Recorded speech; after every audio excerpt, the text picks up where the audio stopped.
નમસ્કાર. વેબિનારમાં જોડાયેલ દરેકનું સ્વાગત છે.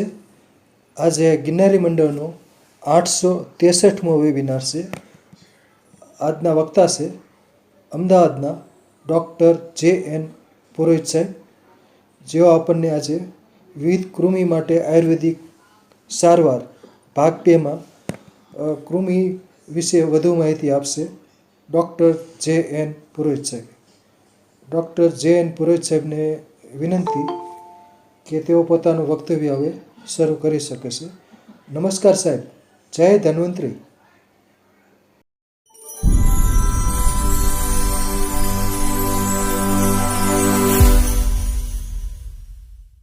જય ધન્વંતરી. નમસ્કાર સર. કૃમિ વિશેની વાતો કરશું આજે આપણે. આખા શરીરની અંદરના જીવાત્માથી આત્મા સુધી જેટલા જીવંત સેલ છે એને બધાને બેક્ટેરિયા તો કૃમિ કહેવામાં જ આવે છે. આયુર્વેદ શાસ્ત્રના જે કૃમિના 21 કે 22 પ્રકાર કયા છે ત્યાં સુધી તો હજી સાયન્સ પહોંચ્યું નથી, પણ એ લોકો પણ ખૂબ જ પ્રયત્નશીલ છે. કારણ કે શરીરના કોષ અને કૃમિ એટલે વોર્મિંગ, આ બે વસ્તુ શરીરના બંધારણ સાથે ખૂબ સંકળાયેલી છે. થોડીક આજે અદ્યતન વાતો કરશું અને ત્યારબાદ આદરણીય શ્રી ઇથલિયા સાહેબનો જે કૃમિ માટેનો લેખ છે એને ન્યાય આપશું. એ બાબતની પણ ચર્ચા કરશું. તો આજના દિવસે દરરોજના આપણા રૂટીન પ્રમાણે માં વનસ્પતિને વંદના કરશું. ખાસ તો દર વખતે કહેવાનો કોઈ મતલબ નથી, પણ વનસ્પતિ વિના ઉદ્ધાર નથી. આહાર અને ઔષધ બંનેમાં. અને કૃમિ માટે જેટલી આયુર્વેદમાં મેડિસિન છે ને એટલી એક હોમિયોપેથી હોય કે નેચરોપેથી હોય કે કોઈ પણ હોય કે પછી એલોપેથી હોય, આટલી સચોટ દવાઓ નથી. પણ વેબિનારના શરૂઆતના પ્રથમ ચરણની અંદર મુખ્યત્વે એક જ રિક્વેસ્ટ છે કે બેઠાડું જીવન હોય ને મારી જેમ, પણ યોગ કસરત કાંઈ ને કાંઈ કરતા રહેજો. કારણ કે આજે 45 વર્ષે પગમાં ઘસારા આવે, કાર્ટિલેજ લોસ થાય, કોઈને ખબર નહીં હોય. મેડિકલ સાયન્સને પણ ખબર નથી કે ઘસારા કેવી રીતે આવે છે. એ આપણા ઋષિ મુનિએ લખ્યું છે કે ગ્રેમ્સ નામના જે શરીરની અંદર લોહીની નાડીઓની અંદર પ્રગટ થતા બારીક કૃમિ કાર્ટિલેજનું સેવન ભક્ષણ કરે છે. તરુણ અસ્થિ, કાર્ટિલેજ એટલે તરુણ અસ્થિ, પોચા હાડકાનું બનેલું એક પડ હોય છે જે ઘસાઈ જાય એટલે આપણે જોઈન્ટ રિપ્લેસમેન્ટ કરાવતા હોય છે. એનું ભક્ષણ, એનું કાર્ટિલેજનું ભક્ષણ પણ આ કૃમિ કરે છે. અને આને ઇંગ્લિશમાં ગ્રેમ્સ કહેવામાં આવે છે. એટલે એના વિશે થોડી વાતો કરી અને આગળ વધીએ. ઓમ આયુર્વેદાય નમઃ. ઓમ આયુર્બલમ યશો વર્ચ પ્રજાપશૂન વસૂનિ ચ બ્રહ્મ પ્રજ્ઞાંચ મેઘાંચ તન્નો દેહી વનસ્પતયે. તન્નો દેહી વનસ્પતયે. ઓમ શાંતિ શાંતિ શાંતિ. ગયા વખતે માધવ નિદાનની અંદર બહુ સરસ સુશ્રુત ચરકના પણ ટૂંકસાર લઈને આપણે વોર્મિંગ, કૃમિ, કરમિયા, ચરમિયા, કીડા, આ બધા નામથી પ્રચલિત એક શરીરનો સૂક્ષ્મ જીવ વિશે વાતો કરી. આપણે વિચારતા જ હોઈએ છીએ કે જીવ વયો ગયો, પણ જીવ નથી જતો એકલો.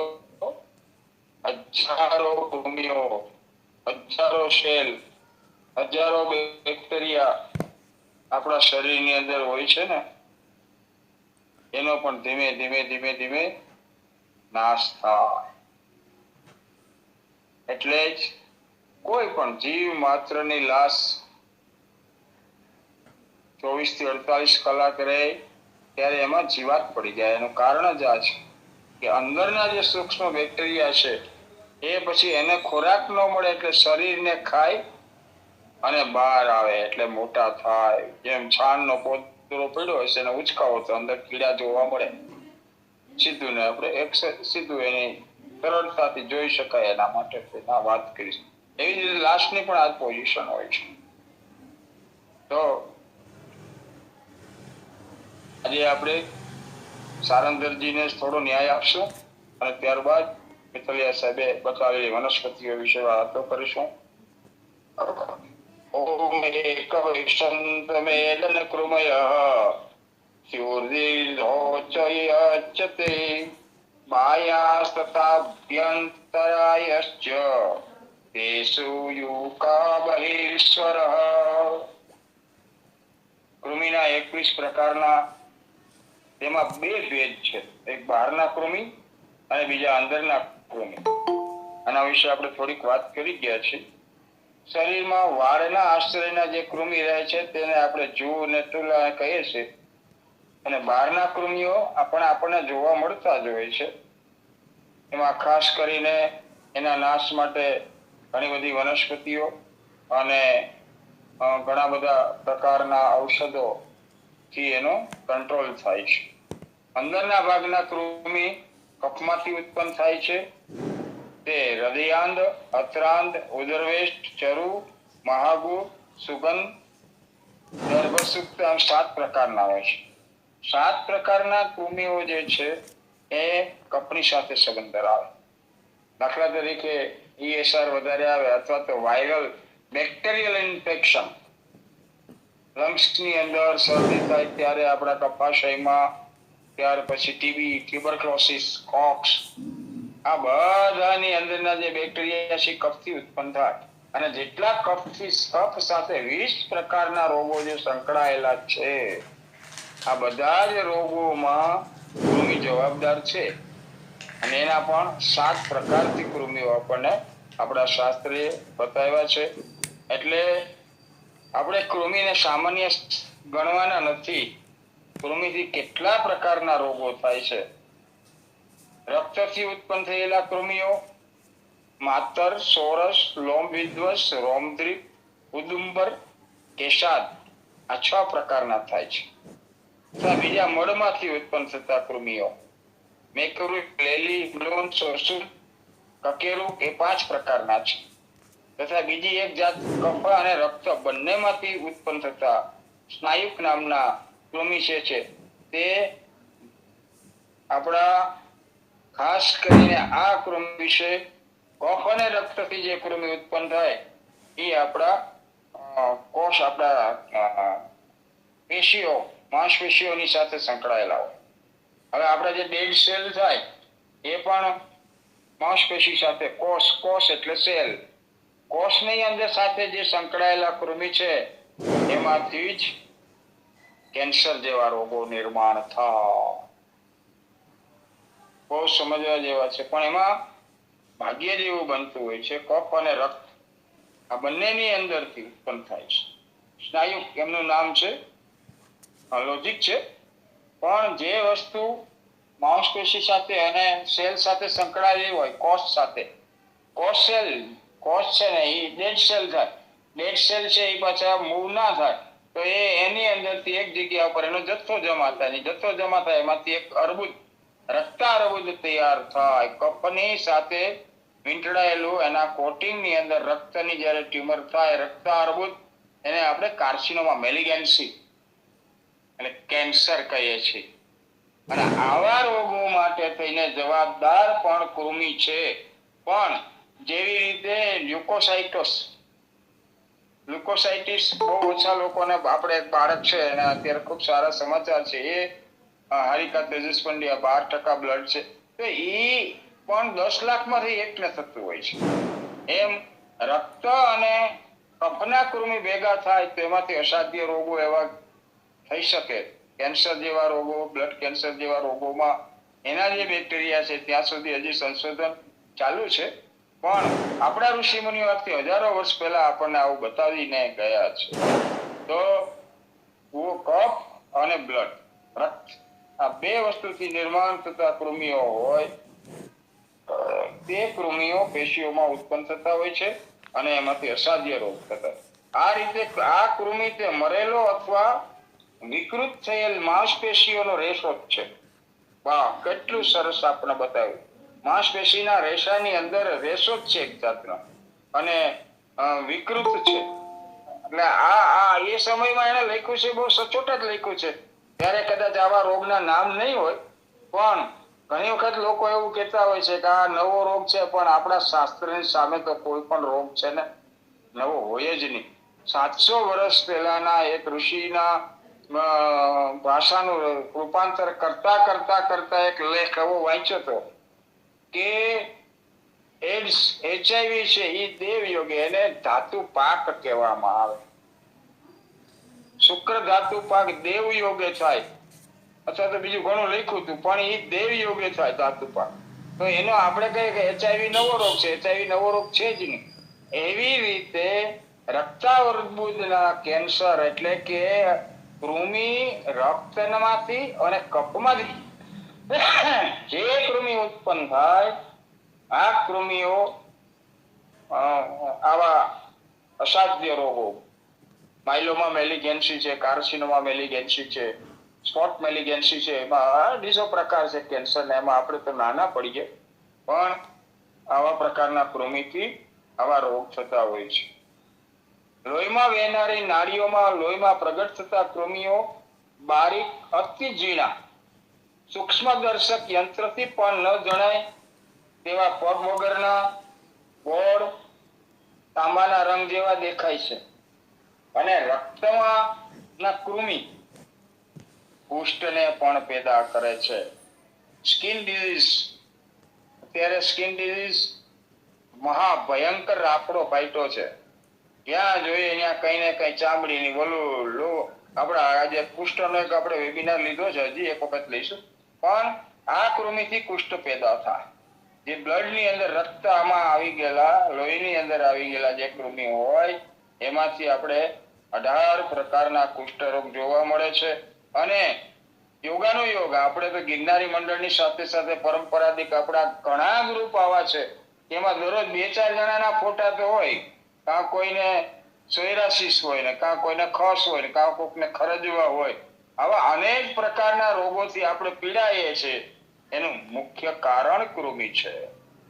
વેબિનાર તો આપણે ઘણા બધા લઈએ જ છીએ, પણ આટલું જે સમજણ માટે આમાંથી એટલું જો આપણે જાગી જાય ને કે આપણે કૃમિ ન થાય એના માટે શું કરવું જોઈએ, તો પણ બહુ ઘણું થઈ ગયું. આપણે એવું નથી કે તમે મિષ્ટાન ખાવ તો જ કૃમિ થાય. માણસ અત્યારે મુલાયમ તબિયતનો થઈ ગયો છે, બેઠાડું જીવન થઈ ગયું છે, અને બેઠાડું જીવનને કારણે કૃમિ વધારે પડતા થતા હોય છે અને શરીરને નાશવંત કરે છે. તો રક્તમાંના કૃમિ કુષ્ઠના રોગોને પણ ઉત્પન્ન કરે છે.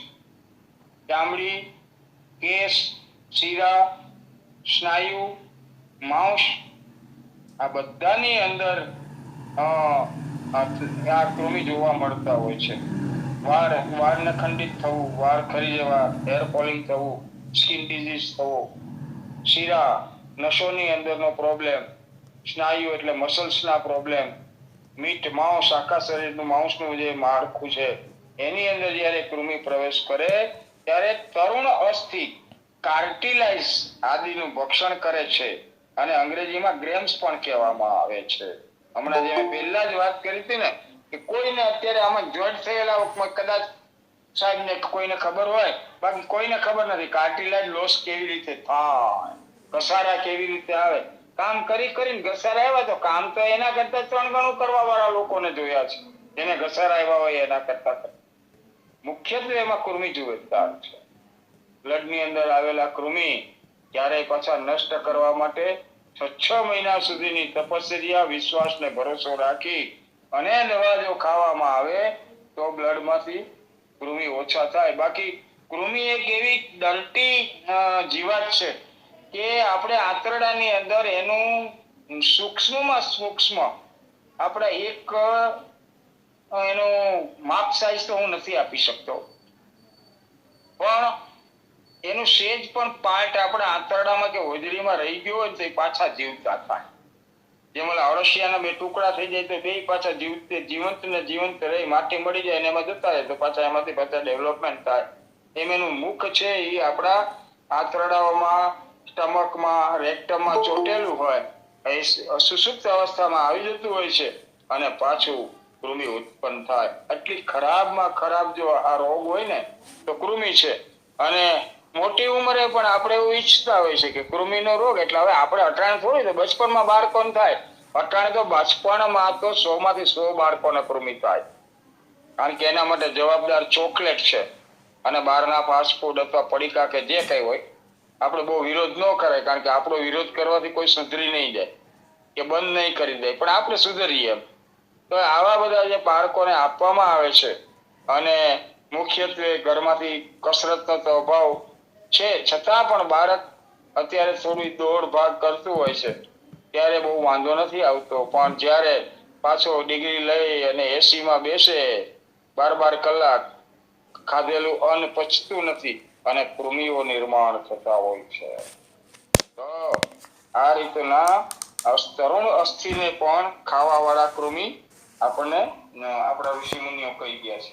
મળમાંથી ઉત્પન્ન થતા કૃમિઓ પકવાશય નાના આંતરડામાં ઉત્પન્ન થાય છે, તો નીચેની તરફ રેક્ટમમાં પણ ઉત્પન્ન થતા હોય છે અને ઘણી વખત રેક્ટીમાંથી, એનલમાંથી દવા આપી હોય અથવા તો કુદરતી રીતે પણ બહાર નીકળતા હોય છે. કોઈ વારે ઉપરની હોજરીમાંથી પણ બહાર આવે છે. આ કૃમિઓ લાંબા, ગોળ, ટૂંકા અને સ્થૂળ હોય છે. પીળા, ધોળા અથવા કાળા રંગના પણ હોય છે અને ઘણી વખત માણસના મોઢામાંથી અથવા તો રેક્ટમમાંથી મોટા કૃમિ અળસિયા જેવા પણ જોવા મળતા હોય છે, નીકળતા હોય છે. એ પણ બહુ ભાગ્યે જ જોવા મળતા હોય છે, કારણ કે આખી લાઈફમાં માણસને એકાદ વખત અથવા તો ડોક્ટરો, વૈદ્યોને પણ આવો સાહેબને ખ્યાલ હશે, મિત્તલિયા સાહેબને, ઠક્કર સાહેબને, કે આ ટાઈપના કૃમિઓ અળસિયા જેવડા લાંબા હોય છે, 6 ઇંચ 7 ઇંચના, અને એ પણ રેક્ટમમાંથી એટલે એનલમાંથી બહાર નીકળતા હોય છે અને ઘણા લોકોને મોઢામાંથી પણ બહાર નીકળતા હોય છે. કૃમિઓ ઝાડા, સૂળ એટલે દુખાવો, કબજિયાત કોન્સ્ટિપેશન, બોડી વીકનેસ દુર્બળપણું, પ્રકર્ષતા એટલે કર્કશ અવાજની અંદરનો આપણી જે સ્વર પેટીને પણ દબાય અને ગુસ્સાવાળો સ્વભાવ થાય, પાંડુ એટલે એનિમિયા, રોમહર્ષ એટલે વાળનું ખરવું, હેર ફોલિંગ થવા, અને મંદાગ્નિ અનડાઇજેશન. આટલા પ્રકારના રોગોની સાથે આપણા આ કૃમિઓ છે ને એ સંકળાયેલા હોય છે. એલોપેથિક ની અંદર પણ સાહેબે એના લેખમાં લખ્યું જ છે, એમાં પણ 4 પ્રકારના ભેદ પડ્યા છે: ટેપવર્મ, હૂકવર્મ, હેડવર્મ અને રાઉન્ડ વર્મ. આ બધા જ મરાશયમાં ઉત્પન્ન થાય છે અને લોહીમાં કૃમિઓ એકદમ સૂક્ષ્મ હોય છે. એ આપણને જોવામાં માઇક્રોબાયોલોજીની અંદરના સબ્જેક્ટની અંદર જોવા મળતા હોય છે. સ્નાયુક નામના કૃમિઓને ગિની વર્મ, ક્રેનિયન વર્મ્સ પણ કહેવામાં આવે છે અને તેમને એનો ઇતિહાસ તેમણે દોર્યો છે તેવો આપણને ક્યાંય બીજે જોવા નથી મળતો. મરેલો અથવા વિકૃત થયેલો, લોહીનો હોવાથી સફેદ થયેલો, તંતુના આકારનો અને વાયુનો બનેલો હોવાથી નાનો એક રેશો હોય છે અને એ લોકો એને વાળો કહે છે. સફેદ કલરનો, પેલા વાળાનો રોગ બહુ થતો, વાળો નીકળે એટલે પાણી, વહેતા પાણીમાં પગ રાખતા અને બિલામો છે, ઝેર કોચલા છે, આવી બધી વસ્તુ દ્વારા એની ટ્રીટમેન્ટ કરવામાં આવતી અને મુખ્યત્વે હિંગનું ચૂર્ણ, હિંગના ચૂર્ણથી પાકવાથી શરીરમાંથી વાળો બહાર નીકળે, બળતરા થાય. જેમ પગમાંથી આપણે વાળ ખેંચીએ ને એવી રીતે ઝીણો પાતળો દોરા જેવો હોય. આ પણ એક પ્રકારના કૃમિનો ભેદ છે. તો આવા અનેક પ્રકારના કૃમિ વિશે આપણે વાતો કરતા કરતા આજે સાહેબના લેખને મારે ન્યાય આપવો છે, એટલે ભાગ 3 કરવો પડશે. તો એની અંદર પછી બીજી આપણે માહિતી લેશું.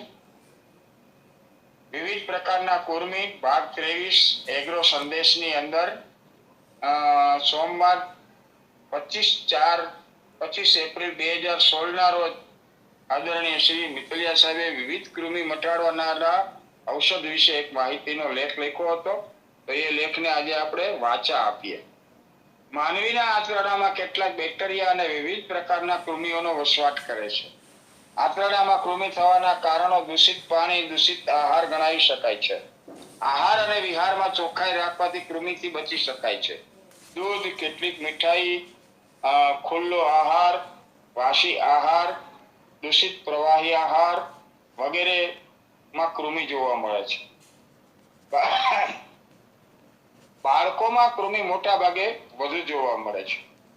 કૃમિ વિવિધ પ્રકારના હોય છે, જેમ કે ગોળ કૃમિ રાઉન્ડવર્મ, યકૃત કૃમિ લીવરવર્મ, પટ્ટી કૃમિ ટેપવર્મ અને અંકુશ કૃમિ હૂકવર્મ, સૂત્ર કૃમિ થ્રેડવર્મ, જીઆરડીયા ચાબુક કૃમિ વિપવર્મ વગેરે મુખ્ય છે મેડિકલ સાયન્સના નિયમથી.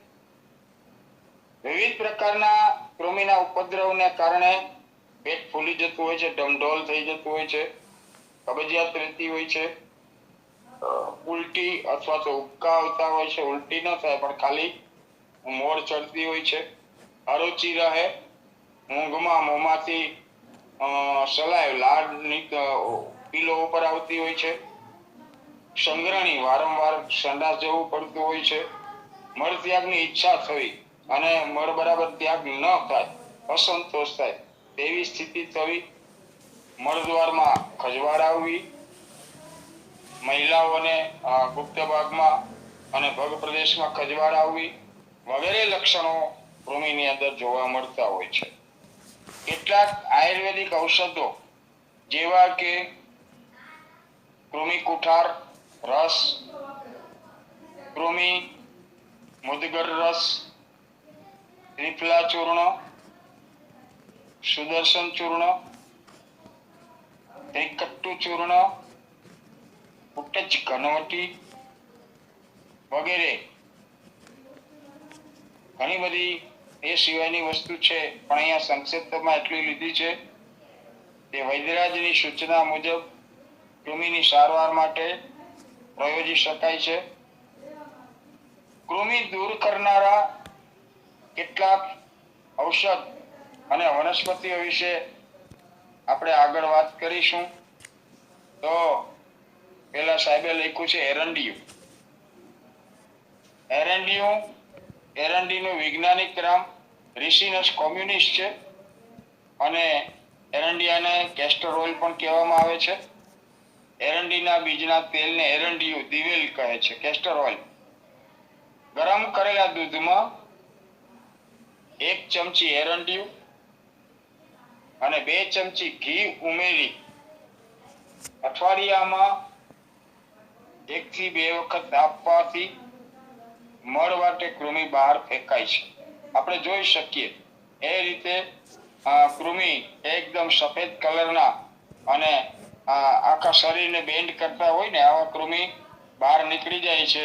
એ આપણને જોવા પણ મળે છે. એરંડિયામાં રૂ બોળી દિવેટ જેવું બનાવી અને મળદ્વાર ઉપર રાખવાથી ખજવારમાં ખૂબ સરસ મજાનું પરિણામ મળતું હોય છે. ત્યારબાદ સાહેબે વાત કરી છે અતિવિષનું વૈજ્ઞાનિક નામ છે એક્ટોનમ.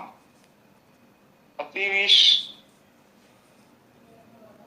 હિટ્રોફાઇલમ છે. અતિવિષનું મૂળ સ્વાદે કડવું હોય છે. બાલ ચાતુર્ભદ્રમાં આની બનાવટમાં અતિવિષ વપરાય છે.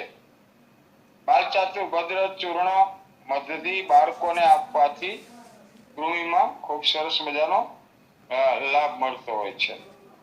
દાડમ વિશે સાહેબે વાત કરી છે. દાડમનું વૈજ્ઞાનિક નામ પુનિકા ગ્રેનેટમ છે. દાડમના ફળની છાલનું ચૂર્ણ અથવા તાજી છાલ કૃમિમાં ખૂબ જ ગુણકારી છે.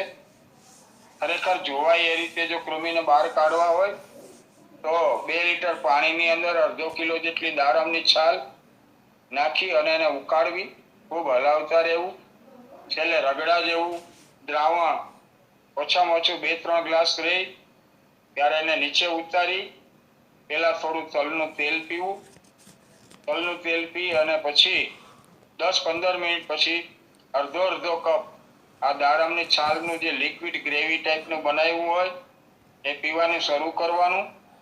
જ્યારે મીતલી જેવું થાય, એટલે ઉબકા આવે એવું થાય, ઉલટી ન થાય પણ એવું થવા લાગે ત્યારે સમજવું કે હવે છાલ એનો પ્રભાવ બતાવશે. થોડી વારમાં પેટ સાફ થશે અને કૃમિ આપણે નરી આંખે જોઈ શકીએ એ રીતે કૃમિને બહાર કાઢે. આટલું સરસ મજાનું આ દાડમનું કામ છે. અને ત્યારબાદ સાહેબે વાત કરી છે પપૈયો. તો પપૈયો પણ ખૂબ સરસ મજાનું ફળ છે અને કૃમિનો ઉપદ્રવ દૂર થાય માટે કાચો પપૈયો કચુંબર સ્વરૂપે લેવાથી કૃમિમાં ખૂબ જ ફાયદો કરે છે.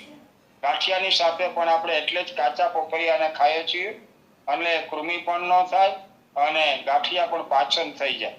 એટલે કૃમિનો ઉપદ્રવ દૂર કરવા માટે કાચો પપૈયાની કચુંબર સ્વરૂપે લેવાથી ખૂબ જ ફાયદો થતો હોય છે. ત્યારબાદ પટોલ. તો આપણે પટોલ અહીંયા લીધું છે પણ આપણે કટુ પટોલ વાપરવાનું છે. પટોલનું વૈજ્ઞાનિક નામ છે ટ્રાઇકોન્સેન્થસ કુકુમેરિના છે. ટ્રાઇકોન્સેન્સ કુકુમેરિના છે. પરવી પરવળને સંસ્કૃતમાં કટુ પટોલ અથવા તો પટોલ કહે છે. પટોલના પંચાંગને અન્ય ઔષધિયાનો ઉકાળો ક્વાથ એટલે જેને પટોલાદિક ક્વાથ કહેવામાં આવે છે. આ પટોલાદિક ક્વાથને લેવામાં આવે તો પણ કૃમિ અને તાવમાં બંનેમાં ખૂબ જ સરસ મજાનું પરિણામ આપે છે. અજમાને સદૈવ કૃમિ હર કહેલો છે. અજમાનું વૈજ્ઞાનિક નામ છે કેરમ ઓપ્ટિકમ છે. અજમો કૃમિહર ગુણધર્મ ધરાવે છે. ગોળનું સેવન કર્યા પછી અજમો ચાવીને કૃમિ ઉપર એની ખૂબ જ ચાવવાથી અસર થાય છે અને અજમો અને હળદરનું મિશ્રણ, હળદરનું ચૂર્ણ મિક્સ કરીને ચાવવાથી પણ કૃમિમાં ખૂબ સરસ મજાનો ફાયદો કરતો અજમો છે. ખરેખર તો દર રવિવારે બાળકને અજમો અને ગોળ ખવડાવવામાં આવે તો પણ બાળક કૃમિથી બચી શકે છે. હરડે વિશે વાત કરીએ તો હરડેનું વૈજ્ઞાનિક નામ ટર્મિનાલિયા ચેમ્બુલા છે. હરડે અથવા બાર હરડે જેને હિમેજ કહેવામાં આવે છે એનું ચૂર્ણ લેવાથી, રેચ લાગવાથી કૃમિ મળ દ્વારા બહાર ફેંકાય છે. ત્રિફલા ચૂર્ણ કે ત્રિફલા ટીકડી લેવાથી પણ કૃમિનો ઉપદ્રવ દૂર થાય છે. ત્યારબાદ સાહેબે વાત કરી છે વાવડિંગ વિશે. તો વાવડિંગનું વૈજ્ઞાનિક નામ છે ઇમ્બોલિયા રીવ્સ. વાવડિંગ પરમ કૃમિહરમ વનસ્પતિ છે. વાવડિંગને બધાથી વધારે ફાસ્ટ પ્રાયોરિટી આપવામાં આવી છે. વાવડિંગના બીજનું ચૂર્ણ દૂધમાં ઉકાળી નિયમિત લેવાથી કૃમિનો નાશ કરવાની તાકાત ધરાવે છે અને ઉપદ્રવને દૂર કરે છે. વાવડિંગનું સેવન કરતી વખતે ખાસ કાળજી એ લેવાની હોય છે કે વાવડિંગ ક્યારેય એકલા ન લેવા. એને દૂધ સાથે લેવા અથવા તો મધ સાથે લેવા. વાવડિંગનું સેવન કરવાથી ઘણી વખત પેશાબમાં લાલાશ આવે છે. જે વાવડિંગનો કલર હોય એ ટાઈપનો ગુગળો કલર, મરૂન ટાઈપનો આપણને પેશાબ ઉતરતો હોય છે. એટલે ચિંતા ન કરવી પણ બને ત્યાં સુધી વાવડિંગ દૂધ અથવા તો મધની સાથે સેવન કરવાથી આ તકલીફ ઓછી થાય છે.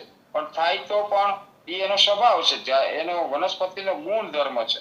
એટલે જરાય ગભરાયા વિના વાવડિંગનું સેવન ચાલુ રાખી શકાય છે. વાવડિંગને બિડંગા અરિષ્ટ પણ વૈદ્યરાજની સૂચના મુજબ કૃમિમાં લઈ શકાય છે. બિડંગા અરિષ્ટ, વાવડિંગ, વાકુંબાનું ચૂર્ણ પણ કૃમિની સારવાર માટે ઘરગથ્થુ ઉપચાર તરીકે આપણે લઈએ છીએ. તો 20-25 ગ્રામ વાવડિંગ, 25 ગ્રામ વાકુંબા અને એમાં 2 ગ્રામ જેટલો વજ નાખી દેવાનો. 2 થી વધારે વજ ના નાખો, નહીં તો વજનું સેવન કરવાથી વજ છે એ વામક છે, ઉલટીને કરતા છે. એટલે 2 ગ્રામથી વધે તો 1 થી 2 જ ગ્રામ ચૂર્ણ એની અંદર નાખવાથી કૃમિનો ખરેખર નાશ થાય છે. ગળાની તકલીફ પણ સાથે સાથે દૂર થાય છે. સ્વર છે એ કોકિલ જાય છે.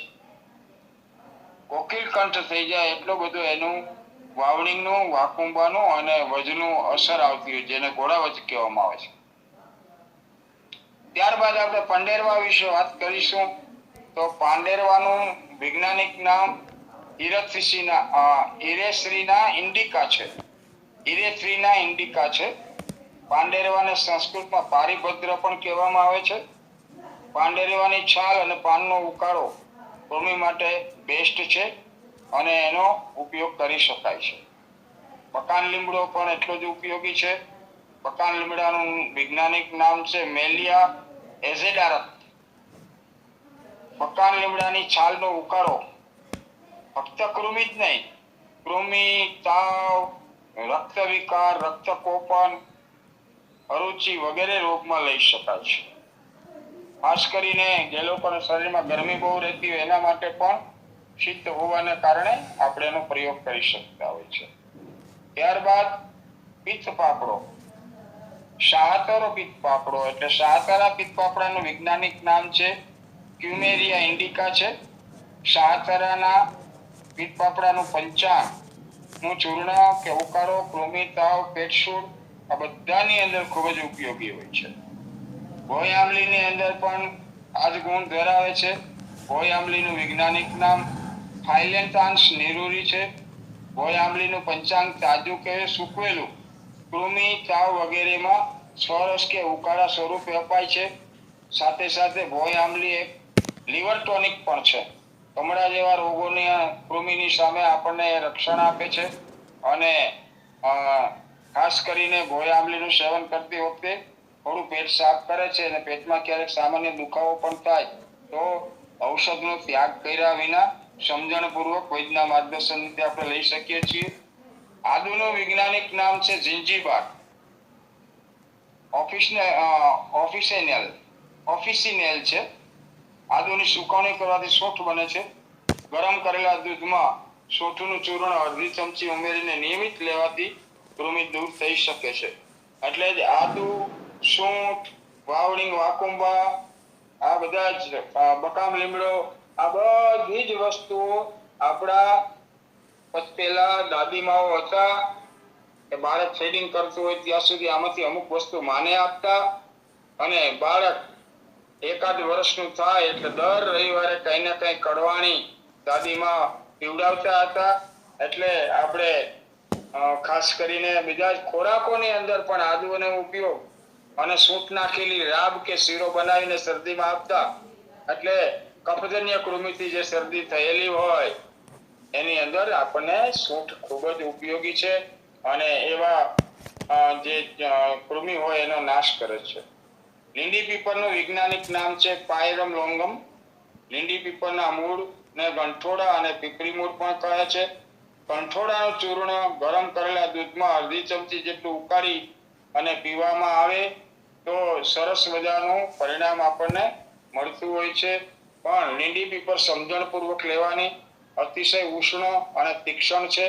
તાસીરને અનુકૂળ આવે એ રીતે શિયાળામાં ખાસ કરીને સેવન કરવું અને ચોમાસામાં સેવન કરવું. કારણ કે કૃમિનો વધારે પડતો કૃમિની તકલીફ છે એ ચોમાસામાં બેઠાડું જીવન પણ હોય છે, વરસાદની હિસાબે જઈ શકતા નથી અને અનડાઇજેશનમાં વધારે પડતા કૃમિ થતા હોય છે.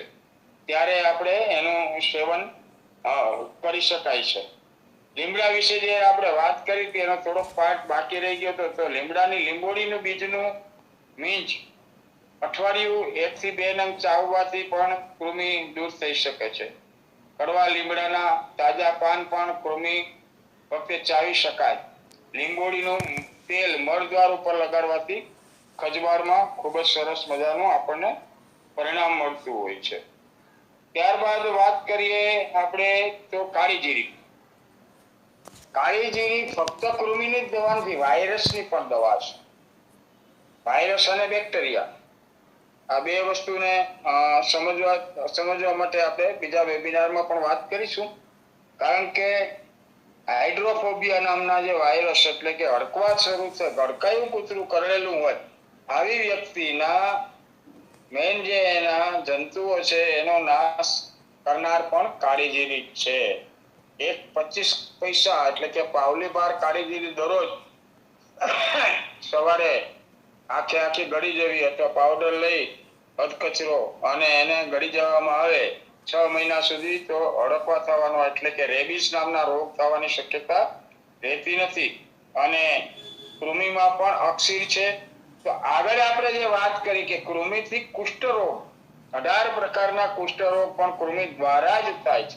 સાહેબે અહીંયા સંક્ષિપ્તમાં લીધું છે પણ હું એને વ્યવસ્થિત રીતે એનું વિશ્લેષણ કરીએ તો કાળા મરી અને કાળી જીરી સંભાગ લઈ આ બેયને માખણ સાથે લેવાનું કહ્યું છે. નથી પાણી સાથે લેવાની, નથી મધ સાથે લેવાની, નથી ઘી સાથે લેવાની. માખણ સાથે જે લોકો સેવન કરે તો મારા સ્વાનુભવ પ્રયોગ તરીકે આપણી આંગળીનો ટેરવાનો થોડો ભાગના એવડા મોટા ખાડા પડી ગયેલી તજ્જા ગરમી અને ચામડીના રોગો, સીડસ, સોયરાસિસ, ખરજવા, ખસ આ બધાની અંદર 21 દિવસ સુધી માખણ સાથે કાળી જીરી અને કાળા મરીનું સેવન કરવામાં આવે તો કુષ્ઠ રોગની અંદર ખૂબ સરસ મજાનું પરિણામ આપે છે. સ્વાનુભૂત છે અને ઘરગથ્થુ ઉપચાર તરીકે આપણે કરી શકીએ છીએ. ત્યારબાદ સાહેબે કાલમેઘની વાત કરી છે. કાલમેઘ એટલે કરિયાતું. કડું અને કરિયાતું આપણે જેવડે બોલતા હોઈએ છે. એમાં નેપાળી કરિયાતું પહેલાના સમયમાં ખૂબ જ પ્રખ્યાત હતું. નેપાળમાંથી આવતું હશે અને એ કરિયાતું એકદમ સ્ટ્રોંગ અને સરસ મજાનું આવતું હતું. કરિયાતાથી કડું વધારે મોંઘું હોય છે. એટલે લોકોને ઓછું 2 થી 3 ટુકડા ડાળખીઓ કડુંની નાખી અને કરિયાતું માંગીએ એટલે મિક્સ આપતા હતા. પણ અત્યારે તો હવે આપણે પણ બધા બહુ હોશિયાર થઈ ગયા છે એટલે માપ સાઈઝ પ્રમાણે લઈએ છીએ. તો કરિયાતું છે એ ઠંડુ છે અને કડું છે એ ઉષ્ણ છે. એટલે આ બેયનું અહીંયા મારણ તરીકે સામા મૂકેલા છે. એટલે કરિયાતું એકલું પીવાથી ઠંડુ પડે, એ ઠંડુ ન પડે એટલા માટે આપણે એમાં કડું નાખવામાં આવે તો કડું કરિયાતું એક એવી દવા છે કે અનેક પ્રકારના રોગોની અંદર કૃમિ, કરમિયા સાથે સાથે કૃમિ દ્વારા થયેલા આંતરડાના રોગોમાં પણ ખૂબ સરસ મજાનું પરિણામ આપે છે. કાલમેઘનું વૈજ્ઞાનિક નામ એન્ડ્રોગ્રાફિસ પેન્ક્યુલાટા છે અને કાલમેઘનું પંચાંગ સ્વાદે ખૂબ કડવું હોય છે. કાલમેઘને લીલું કરિયાતું પણ કહે છે. કાલમેઘના પંચાંગનો ઉકાળો કૃમિ, તાવ, કબજિયાત આ બધાની અંદર મરડામાં પણ એનો ઉપયોગ થાય. પણ કડું નાખીને કાલમેઘ આપવાનું હોય તો મરડામાં ના આપી શકાય, એકલું કાલમેઘ આપવાનું. સુદર્શન ઘનવટીના જેટલા ઘટક છે એ બધાય ઘટકનું વજન થાય. માની લો કે 10 પ્રકારના ઘટક છે એનું 10 ગ્રામ 100 ગ્રામ થાય ત્યારે આમે 100 ગ્રામ કરિયાતું નાખવામાં આવે છે. સુદર્શન ઘનવટી એટલે સંપૂર્ણપણે કરિયાતામાંથી જ બનાવવામાં આવે છે. પણ બીજા વનસ્પતિનું જેટલું વજન થાય એના જેટલું જ વજન સામે કરિયાતુને નાખી અને સુદર્શન ઘનવટી બનાવવામાં આવતી હોય છે. અને સુદર્શન ઘનવટી ઓનલી ફોર નોટ એકલા તાવની જ દવા નથી. એમાં અનેક પ્રકારના ગુણધર્મ છે. શિયાળો અથવા ચોમાસાના ઠંડા વાતાવરણની અંદર જો સુદર્શન ઘનવટીનું સેવન કરવામાં આવે તો આપણને કૃમિથી પણ ફાયદો થાય છે, તાવથી પણ ફાયદો થાય છે. લીવર ટોનિક તરીકે પણ ખૂબ સરસ મજાનું કામ કરે છે. પણ સમજણપૂર્વક લેવું. જેમને ગરમી બહુ હોય એવા લોકોએ તડકામાં કે ગરમીમાં ફરવું નહીં. એનું સેવન કર્યું હોય તો અને સમજણપૂર્વક લેવામાં આવે તો આજથી 40-50 વર્ષ પહેલા પણ આપણી મુખ્ય દવા તરીકે જ્યારે એટલો બધો વ્યાપ નહોતો ત્યારે પણ આપણે સુદર્શન ચૂર્ણ લેતા હતા. એમાંનું કાલમેઘ વિશે સાહેબે અહીંયા સરસ મજાનો આપણને લેખ સમજાવ્યો છે. અને ત્યારબાદ કાચકાનું વૈજ્ઞાનિક નામ છે સિઝાલપિનિયા બોન્ડુક છે. કાચકા વિશે આપણે બધા ખૂબ જાણીએ છીએ. કાકચિયો પણ એને કહેવામાં આવે છે. અને કાચકાનું અત્યારે તો ખાસ કરીને બીજા ભૂંડ જેવા પ્રાણીઓ ખેતરમાં રંજાડ ન કરે એટલે એની વાડ પણ બનાવવામાં આવે છે. એના કાંટા છે અસંખ્ય અને ઊંધા કાંટા હોય. કાચકા તોડવા આપણે જાય ને તો એના ડબ્બી હોય ને ડબ્બીમાંય કાંટા હોય અને ઝાડમાં પણ પુષ્કળ કાંટા હોય. બહુ સમજણપૂર્વક લેવા પડે. એટલે ઈ કાચકાને તોડી એનું અંદરથી બીજ નીકળે, ઉપર સખત કોટિંગ પડ હોય અને લીલા હોય ત્યારે એની છાલ ખાવાની બહુ મજા આવે. ડબ્બીમાંથી 2 બીજ નીકળે, એની ઉપરની લીલી છાલ ખાવાય એમાં ટેનિનનું પ્રમાણ વધારે હોય અને અંદરથી સફેદ મીંજ નીકળી અતિશય કડવું હોય, એટલે બચપણમાં ખાતા ત્યારે બીને મીંજને કાઢી અને છાલનું સેવન કરતા. એની છાલનું સેવન કરવાથી પણ કૃમિમાં ખૂબ જ ફાયદો થાય અને અંદરનું મીંજ સફેદ સેજ મિલ્કી કલરનું હોય છે, એને ઘસીને જો એનો ઉપયોગ કરવામાં આવે તો કાચકામાં પણ ખૂબ જ મજાના કૃમિને ઉપયોગી છે. એને થોડુંક શેકી લેવામાં આવે તો અંદરનો ભેજ ઓછો થઈ જાય અને કડવાશમાં પણ થોડીક ફાયદો થાય છે. તો આવા મીંજનું ચૂર્ણ કૃમિ, તાવ, પેટસૂળ અને અનેક પ્રકારના વાયુનો નાશ કરવાની તાકાત કાચકામાં છે. આપણા શાસ્ત્ર તો લખે છે 300 પ્રકારના રોગોની અંદર એકલો કાકચનો ઉપયોગ કરે ને માણસ સમજણપૂર્વક, તો 300 પ્રકારના રોગો ઉપર આ કામ 30 પ્રકારના રોગો ઉપર ખાસ કામ કરે છે અને એમાંથી અનેક પ્રકારની પ્રોડક્ટ બને. સોરી, 300 ની 30 પ્રકારના રોગોમાં. તો કાકચાના બીજને પણ શેકીને એનું સેવન કરવામાં આવે તો ખૂબ સરસ મજાનું ઉપયોગી થાય છે. ત્યારબાદ ઇંગોરિયા. ઇંગોરિયાનું વૈજ્ઞાનિક નામ છે બેલેનાઇટિસ. એ ઇજિપ્સી એકા બેલેનાઇટિસ ઇજિપ્સી એકા છે. ઇંગોરિયાના બીજના મીંજને ચૂર્ણને પણ કૃમિમાં ખૂબ જ સરસ મજાનું પરિણામ મળે છે. ઇંગોરિયામાં કડવાશ સખત હોય છે, એટલે પેટસૂળ અને સમજણપૂર્વક ઇંગોરિયા જેવી વસ્તુનો પ્રયોગ કરવો જોઈએ. ઘણી બધી વસ્તુ આમાં એવી છે કે કૃમિની સાથે સાથે એની ઠંડક હિતકારી પણ ન પણ હોઈ શકે, એટલે વૈદ્યોના માર્ગદર્શન ખાસ લેવાના. ખાખરાનું વૈજ્ઞાનિક નામ છે બ્યુટિયા મોનોસ્પર્મા. ખાખરાના બીજને પલાશ અથવા પિત્ત પાપડો પણ કહે છે. પલાશ ખાખરાના બીજનું ચૂર્ણ કૃમિ, તાવ વગેરેમાં ભજાય છે, પણ ખાસ સમજણપૂર્વક ખાખરાના બીજનો ઉપયોગ કરતા પહેલા વૈદ્યોનું ખાસ માર્ગદર્શન લેવું. ખાખરાનું બીજ વધારે પડતું લેવામાં આવે તો નુકસાન કરી શકે છે, એટલે ઓછી માત્રામાં એનું સેવન કરવાથી પણ કૃમિમાં ખૂબ ફાયદો કરે છે.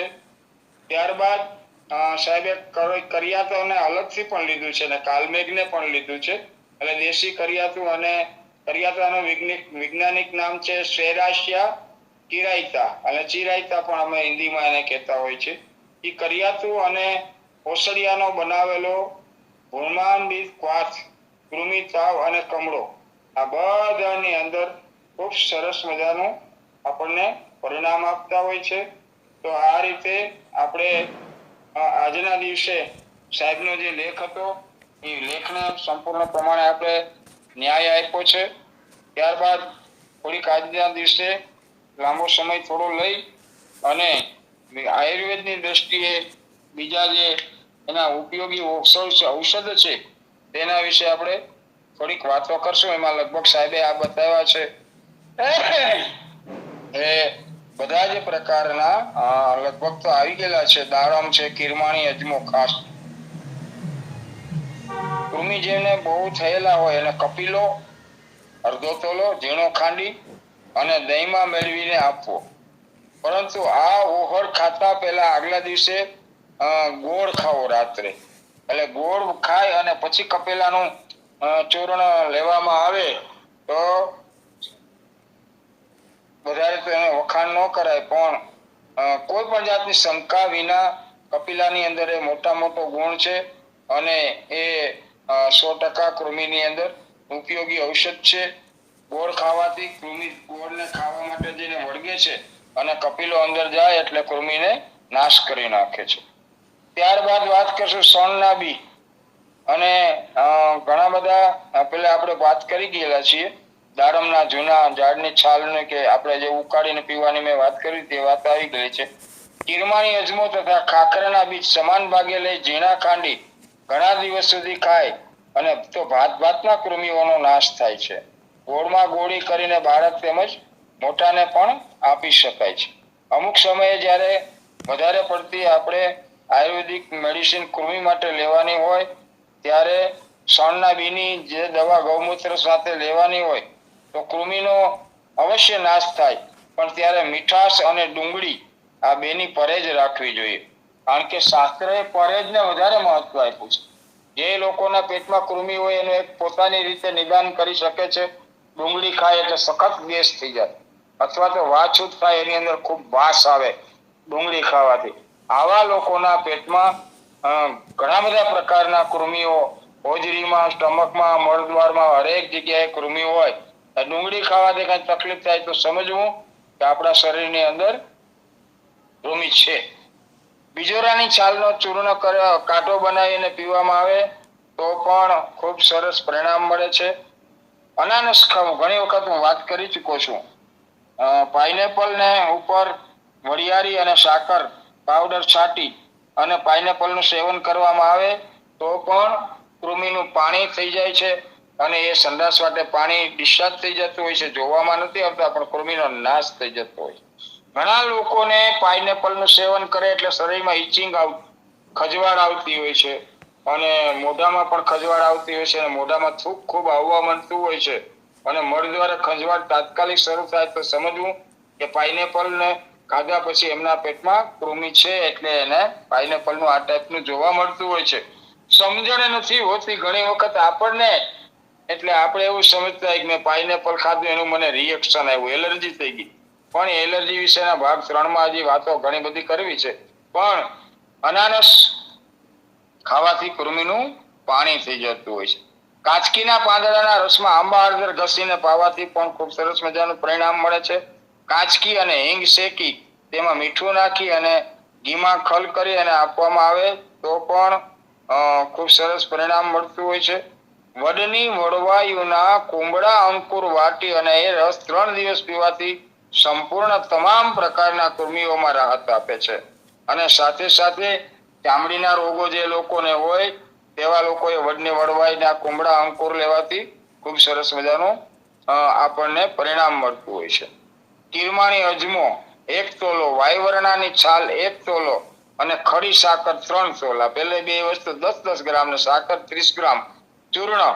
મોટા માણસને 5 ગ્રામ જેટલું આનું સેવન કરાવવામાં આવે અને બાળકને 1 ગ્રામ જેટલું સેવન કરાવવામાં આવે તો કૃમિ ઉપર ખૂબ સરસ મજાનું પરિણામ આપતું હોય છે. ઉંદરકનીના પાંદડાનો રસ 1 ચાંગડું ભરીને પાવો. ચાંગડું એટલે મુઠ્ઠીમાં, આપણે ચાંગડું એટલે 1 પાવરું. પહેલાના સમયમાં આપણે 2 ગ્રામના અથવા 2.5 ગ્રામ અથવા 5 ગ્રામના અત્યારે માપ આવે જ છે સિરપ પીવાની ઢાંકણ ઉપર. એવા અડધું માપ એને લઈએ એટલી રસ પીવડાવવામાં આવે તો પણ ખૂબ સરસ મજાનું ફાયદો થતો હોય છે. કપૂરની અંદર કપૂરનો ધુમારો, ઈશ્વરને આપણે દીવાબત્તીની અંદર કપૂર ગૌરવ કરુણાવતારમ સંસાર સારમ ભુજગેન્દ્ર હારમ સદા વસંતમ હૃદયાર વિંદે ભવમ ભવામી સરિતામ નમામિ. આની આરતી કરીએ છીએ ત્યારે આપણે શ્લોક બોલીએ એટલે કપૂરનો ધુમારો આપણા પેટની અંદર જાય એટલે એનો શ્લોક બોલતા બોલતા આરતી ઉતારીએ. આખા ઘરની અંદરના જીવાતની સૂક્ષ્મ જીવાતનો તો નાશ થાય, પણ એ ધુમારો અંદર જવાથી આપણા શરીરની અંદરથી પણ કૃમિમાં ખૂબ સરસ મજાનું આપણને પરિણામ પ્રાપ્ત થાય છે. 1 ચણોઠી ભાર ફટકડી મધમાં આપવામાં આવે. ફટકડી ભસ્મ તરીકે સેવન કરવું. કાચી ફટકડીનો ઉપયોગ ન થઈ જાય એનું ધ્યાન રાખવું. આપણા સાહેબોના બધાના માર્ગદર્શન નીચે તેનો ઉપયોગ કરવો જોઈએ. ફટકડી વધારે લેવામાં આવે તો સંકોચ વિકાસ પ્રતિબંધક ગુણધર્મ ધરાવતી ફટકડીનું વધારે સેવનથી શરીરના બીજા પાર્ટને સંકુચિત કરી નાખે. એટલે 1 ચણોઠી ભાર ફટકડીનું મધમાં 3 દિવસ સેવન કરવામાં આવે તો પણ કૃમિમાં ખૂબ સરસ મજાનો ફાયદો થાય છે. ત્યારબાદ પંડેરવા અને બકામ લીમડીની વાત સાહેબના આપણે જે વાત કરતા હતા એમાં આવી ગયેલા છે. વાયવરણાની પણ આવી ગઈ છે. કિરમાણી અજમો, સૂંઠ, વાવડિંગ ને સંચળ આટલી વસ્તુ મધમાં નાખીને સેવન કરવામાં આવે તો પણ સરસ મજાનું પરિણામ મળતું હોય છે. નાગરમોથ, વાવડિંગ, લીંડી પિંપર, અરલુના મૂળ, ઉંદરકની અને દાડમની છાલ અને બિલાની છાલ આનો સંભાગ પાવડર કરીને આપવામાં આવે તો નિસંદેહ કૃમિનો નાશ થતો હોય છે. તેમજ ઘણા બધા તેલનું મર્દન કરવાથી પણ ખૂબ ફાયદો થતો હોય છે. પથ્યાની દ્રષ્ટિએ ગોળ, સાકર, દૂધ, કેળા, બોર, કોળું અને તેલ આનું પ્રમાણ આપણે જેટલું ઓછું કરીએ એટલું કૃમિથી આપણે બચી શકાય છે. કારણ કે ગોળ, સાકર ને દૂધ, કેળા આ વસ્તુ તો આપણે મુખ્યત્વે હોય જ છે, પણ હવે તો બધાના ઘરમાં સુખ સાહેબી આપણને ઈશ્વરે આપી છે, એટલે શાક પણ એકલા તેલમાં જ બનતા હોય છે, એ પણ આપણને નુકસાન કૃમિની અંદર કરી શકતા હોય છે. તો આ રીતે કૃમિને અહીંયા આપણે સંપૂર્ણ ન્યાય આપી અને આજના દિવસના વેબિનારને પરિપૂર્ણ કરતા સર્વત્ર સુખિનઃ સંતુ સર્વે સંતો નિરામયા સર્વે ભદ્રાણિ પશ્યન્તુ મા કશ્ચિત દુઃખમાપ્યુનાથ. ઓમ શાંતિ શાંતિ સુખિનો ભવંતુ ભવંતુ ભવંતુ. ખૂબ ખૂબ આભાર ડૉક્ટર જયન પુરોહિત સાહેબનો, જેમણે આજે વિવિધ કૃમિ માટે આયુર્વેદિક સારવાર ભાગ 2માં મારા લેખને વાચા આપી અને ઘણા બધા પોતાના અનુભૂત પ્રયોગો પણ સાથોસાથ જણાવેલ છે. હવે કૃમિ એટલે કે ઘણા બધા પ્રકારના કૃમિ તો છે જ તે આધુનિક રીતે. બેક્ટેરિયાના દ્વારા પણ ઘણા બધા આંતરડાના રોગ થાય છે. વાયરસ, પ્રોટોઝોઆ એટલે કે પ્રજીવ એટલે કે મવડો છે, એ 2 પ્રકારે મવડો થાય છે. એક અમીબાને કારણે થાય છે એને અમોબિક ડિસેન્ટ્રી કહે છે, અને બેસિલસ નામના બેક્ટેરિયાથી થાય છે અને બેસિલરી ડિસેન્ટ્રી કહેવાય છે. તો એ પ્રોટોઝોઆ પ્રજીવને કારણે પણ જે મવડો થતો હોય એ 2 પ્રકારે થાય છે, પ્રજીવને કારણે અને બેક્ટેરિયાને કારણે. અને બાકી કૃમિ છે કરમિયા એ મોટા મોટા અળસિયા જેવડા નીકળતા હોય છે. કેટલાકને મોં વાટે નીકળે અને કેટલાકને મળ સાથે નીકળતા હોય છે. તો કરમિયા એને એસ્કારિસ કહે છે, રાઉન્ડ વર્મ પણ કહે છે. અને એ રીતના બીજા જે નિમેટોડ્સ ને બધા છે એ બધા અલગ અલગ પ્રકારના છે. પટ્ટી કૃમિ અને ટેપવર્મ કહેવામાં આવે છે. પછી હૂકવર્મ, અંકુશ કૃમિ કહે છે. અંકુશ એટલે કે એક પ્રકારનો હૂક જેવું થાય, બરાબર. પછી રાઉન્ડ વર્મ એટલે કે કરમિયા, અને એસ્કેરિસ કહેવામાં છે. સૂત્રકૃમિ પણ થતા હોય, એને થ્રેડ વર્મ કહે છે, pin worm, whip worm, tape worm, યકૃત કૃમિ એને લિવર ફ્લક્સ કહે છે, એ પણ થતા હોય છે. તો આ બધા અલગ અલગ પ્રકારના જે કૃમિ છે એને બધાને નિમેટોડ્સ કહે છે. હેલમિન્થ પણ કહેવામાં આવે છે. અને કાળી જીરી છે એનું વૈજ્ઞાનિક નામ છે વર્નોનિયા એન્ટ હેલમિન્ટિકા. એન્ટ એટલે કે વિરોધી, તો એન્ટ હેલમિન્ટિકા એટલે કે વિરોધી, બરાબર. એટલે કે કૃમિનો વિરોધી એટલે કે કાળી જીરી, બરાબર. એનું જાતિવાચક નામ એન્ટ હેલમિન્ટિકા આપ્યું છે. તો કાળી જીરી છે કૃમિ માટે ખાસ અગત્યની ગણાય છે. બીજું ઇન્દ્રજવ, ઓલેરીના એન્ટી ડિસેન્ટ્રિકા. ડિસેન્ટ્રી એટલે કે મવડો, તો મવડા વિરોધી કોણ છે? ઇન્દ્રજવ. તો ઇન્દ્રજવના બીજ છે. અને બીજું કુટજ, ઘનવટી ને બધું અપાતું હોય છે, ઝાડા મવડામાં ખાસ અપાતું હોય છે. પલાસપિત પાપડો એટલે કે ખાખરાના બીજ, એ પણ કૃમિ માટે ઉપયોગી છે. ગિરમાની અજમો, ખુરાસાની અજમો, આ રીતના અલગ અલગ જે અજમા છે એના પણ ભેદ છે. અને એ રીતના પિત્ત પાપડાના પણ ભેદ છે. સાતરો પિત્ત પાપડો, ઘાસ્યો પિત્ત પાપડો, ખડસેલ્ય પિત્ત પાપડો. તો આ બધા જે કડવા ઔષધો છે એ ખાસ ઉપયોગી છે કૃમિમાં. અને વાવડિંગ છે એને કૃમિક ન કીધું છે, અને વાવડિંગ છે કૃમિની ખાસ દવા છે. વિડંગ સંસ્કૃતમાં કહે છે વિડંગ, એટલે કે વિડંગા રેસ્ટ અથવા વિડંગાદી ચૂર્ણ અને બધું બનતું હોય છે. કાચકા પણ ખૂબ ઉપયોગી છે. સાહેબે કીધું એમ કપિલો, એ પણ વેદરાજની સૂચના મુજબ જ વાપરવો જોઈએ કપિલો. સરસ રહ્યું વક્તવ્ય અને સરસ સારી એવી માહિતી મળી. ખૂબ ખૂબ આભાર. ખાસ કરીને જે કપૂરીઓ છે એ પણ ઉપયોગી છે. પાન અજમો છે એ પણ કૃમિ માટે ઉપયોગી છે. આ પપૈયાના બીજ છે એ પણ કૃમિ માટે ઉપયોગી છે. તો કૃમિ વિશે સરસ વક્તવ્ય દ્વારા સારી એવી જાણકારી મળેલ છે. હવે વણપરિયા સાહેબને વિનંતી કે પોતાના કોઈ અનુભૂત પ્રયોગો હોય તો જણાવે. ડૉક્ટર વણપરિયા સાહેબ.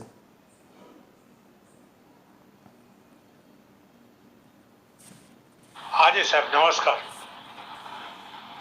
તો રોજ સાહેબને ખૂબ ખૂબ અભિનંદન કે એમણે એમનો પ્રવાહ ચાલુ રાખ્યો છે.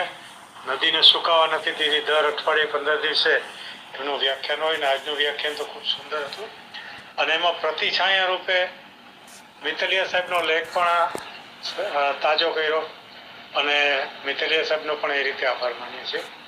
એક ગામડામાં ખાસ કરીને એક પગમાં પાણીજન્ય જે નદી નાળા હોય તો એમાં વાળો કરીને એક રોગ થાય. તો વાળાની અંદર પણ કડવાશ નો ઉપયોગ કરવામાં આવે. ખાસ કરીને બીજું એક છે 2 જાતના લીમડા છે. પુરોહિત સાહેબે કીધા, કડવો લીમડો અને બીજો ત્રીજો એક લીમડો છે એ લીંબારો કરીને આવે. લીંબારો એમાં 12 માસ ફળ આવે, ફૂલે 12 માસ આવે. અને જ્યારે માનવને અને પશુને બંનેનો ઉપયોગ કરે. માનવને જો એ લીંબારો ખવડાવવામાં આવે તો પેટના કૃમિ ઉલટી થઈને મોઢેથી નીકળે અને કોઈ વાર નાકમાં ચડી જાય તો મરણ જેવા પ્રસંગો થાય. એટલે એ લોકો એને પહેલા સુગંધી પુષ્પો શૃંગાડે એટલે કૃમિ એ બાજુ ન આવે અને નીકળી જતા હોય છે. ખાસ કરીને લીંબારા વિશે મિતેલિયા સાહેબ થોડું જણાવશે. મેલિયા હજારિકા કે એવું કંઈ નામ છે એનું, હજારિકા. અને આ જે બીજું ખાસ કરીને જે દાંતના કૃમિ અને કાનના કૃમિમાં મોટા ભાગે ભોરીંગણીનો પ્રયોગ થાય છે. ભોરીંગણીનો ધુમાડો માટલાની અંદર 2 કાણા પાડે, એક વચ્ચે પાડે ને એક ઉપર. નીચે તવીથામાં ભોરીંગણીના કોલસા ઉપર નાખી ગરમ અને અંદર માટલામાં આવે અને ઉપરના કાણામાંથી હવા ખેંચે અને પાણીમાં લાળ પાડે તો જીવિત કૃમિ નીકળે. એ રીતે પપૈયાના પાનને રાખીને કાનમાં પણ જવા દે તો કાનમાંથી પણ કીડા નીકળતા જોઈએ છે. એ ઉપરાંત માથાના વાળની સાહેબે જે વાત કરી એમાં અરીઠાનો ઉપયોગ ખાસ કરીને કરવામાં આવે છે. અને એક કંદ થાય છે, ઝેરી કંદ, એ થોડીક વાર માટે એનો રસ નાખવામાં આવે અને થોડો ખજવાળે બી ખરો એસિડિક હોય, પણ એ કૃમિને માથાના જે જૂક એ કાઢી નાખે. એમાં ખાસ કરીને જૂને માટે થઈને સીતાફળના પાન અથવા સીતાફળના બીનો વાટીને લગાડવામાં આવે તો પણ એનો ઘણો બધો ફાયદો થાય છે.